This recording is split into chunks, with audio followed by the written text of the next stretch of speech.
Nykynuorison lempitansseja ovat disco, jytä ja beat-tanssit, mitkä tuottavat erikoisesti vaikeuksia aikuisille, johtuen tästä liikkeestä.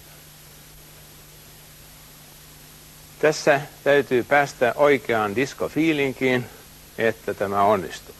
Polvet siis menevät eteenpäin, lantio menee taakse ja suoraksi, kädet lyövät alaspäin, ja hieman eteen, hartiat liikkuu ja pää liikkuu. Tämä on siis tärkein perusliike diskotanssissa.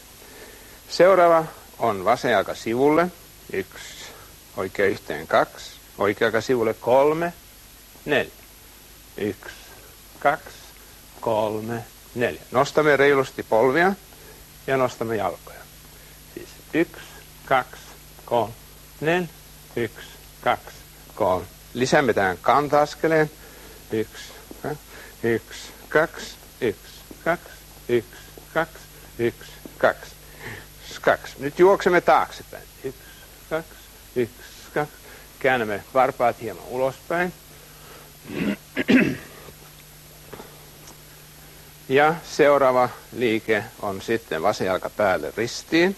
1, oikea jalka suoraan taakse, vasen jalka sivulle, oikea päälle ristiin. Siis 1, 2, 3, 4, alas, taakse, sivulle, ristiin. 1, 2, 4, 1, 2, 3.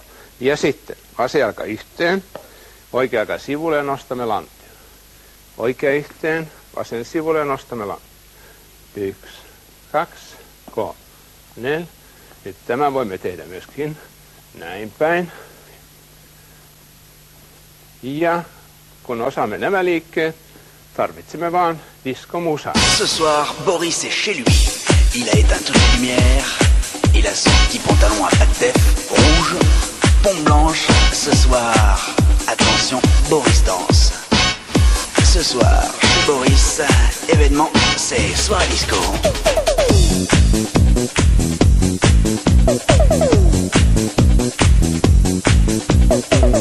Boris, on peut l'appeler ce soir, il s'en fout. Il a débranché le téléphone.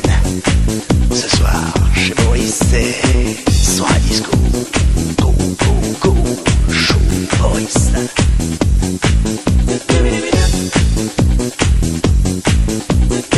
Chez Boris, ce soir, c'est soirée disco.